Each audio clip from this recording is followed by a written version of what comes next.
Hello बच्चों, let's read the question. Assign A, B, C, D from given type of reaction. A for disproportionation reaction, B for comproportionation reaction, C for either intermolecular redox reaction or displacement reaction, and D for either thermal combination redox reaction or thermal decomposition redox reaction. Question में क्या है, ये हमारे पास एक reaction है, हमें बताना है कि ये किस टाइप का रिएक्शन है। तो सबसे पहले तो हम अपने रिएक्शन को देखते हैं और उसे बैलेंस करते हैं। हमारे पास है नाइट्रोजन गैस, ये रिएक्ट कर रहा है 3 मोल ऑफ हाइड्रोजन गैस से। तो जब नाइट्रोजन गैस हाइड्रोजन गैस के साथ रिएक्ट करता है तो ये फॉर्म करता है अमोनिया, और यहाँ पे हमने कर दिया 2, तो ये हो गया हमारा रिएक्शन पूरा बैलेंस। तो ये जो प्रोसेस होता है ना, इसमें काफी जो होती है एनर्जी होती है, इट मीन्स कि ये थर्मल कंडीशन में होता है।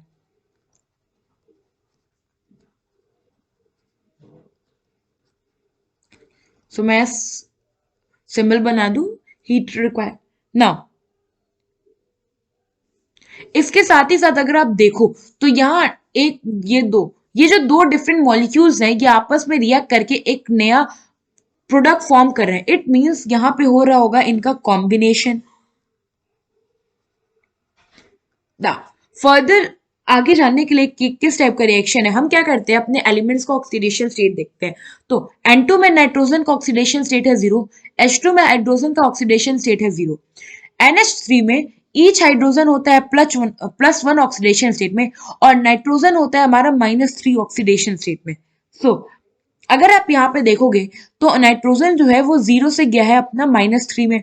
तो कितना नाइट्रोजन 0 से -3 में गया है, 2 नाइट्रोजन। तो फॉर 1 नाइट्रोजन के लिए अगर उसको 0 से -3 में जाना है तो इसका मतलब क्या है, उसको 3 इलेक्ट्रॉन गेन करना होगा। यहाँ पे 2 नाइट्रोजन, तो टोटल हो गया हमारा 6 इलेक्ट्रॉन का गेन होगा।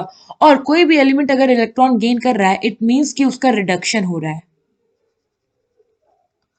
नाउ अगर आप यहां देखो तो यहां जो हमारा हाइड्रोजन है वो 0 से +1 में गया है। तो कितना हाइड्रोजन 0 से +1 में गया है, 6।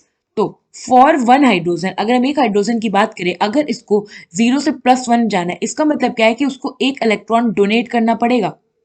टोटल 6 हाइड्रोजन 0 से 1 गए, तो ये हो जाएगा हमारा 6 × 1 which is equal to total 6 electron का डोनेशन हुआ है।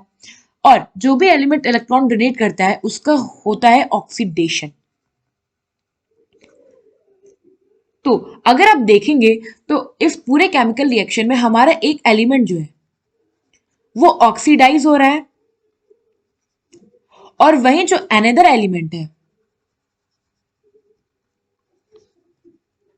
वो क्या हो रहा है, हमारा रिड्यूस हो रहा है।